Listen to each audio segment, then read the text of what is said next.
The Opiki Toll Bridge is an old abandoned bridge in Opiki in the Horowhenua district of New Zealand's North Islands. It stretches across the Manawatū River and was once very important for local people. But when the local flax industry collapsed and a new concrete road bridge was built nearby, the suspension bridge was no longer needed. Parts of it were taken down and today only its hanging wires remain, reminding everyone of the important role it once played in the area's economy. The Makerua region, where Opiki is located, was originally swampy land. In the late 18th century, the swamp was drained to create farmland. The lower water level turned out to be the perfect for growing flax. By 19th century, the area had over 14,500 acres of flax plants. Soon flax mills were set up along the river banks and the Makerua Swamp became the biggest flax growing region in the New Zealand. Between 1910 and 1918, about 30 flax mills were working there,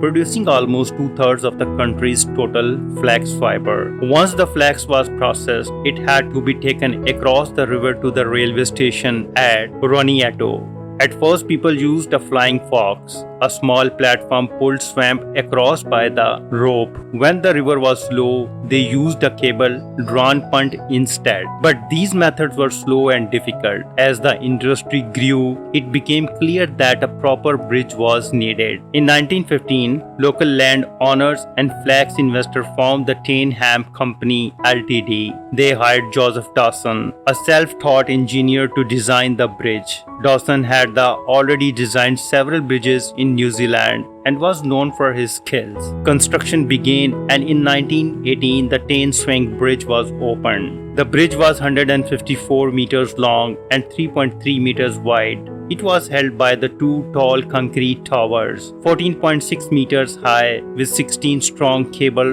running over rollers. These cables had come from the Waihi gold mines and could carry up to 50 tons of weight. The wooden deck was strong enough to hold horse-drawn wagons filled with flax. At the time, it was the longest suspension bridge ever built in New Zealand. The new bridge made a big difference. Flax could now be transported safely and quickly to the railway, helping the industry grow even more. But sadly, the good times did not last. By 1919, flax prices dropped heavily, falling from £70 per ton to just £28. At the same time, a plant disease called yellow leaf started spreading. By 1920, half of the flax plants were infected and the mills had to close. In 1922, the Tane Company went out of the business. One of the stakeholders, Hugh Akers, brought the other shares and took over the bridge. He built a small house for a bridge keeper and started charging people a toll to cross. From then on, the Tane Swing Bridge became known as the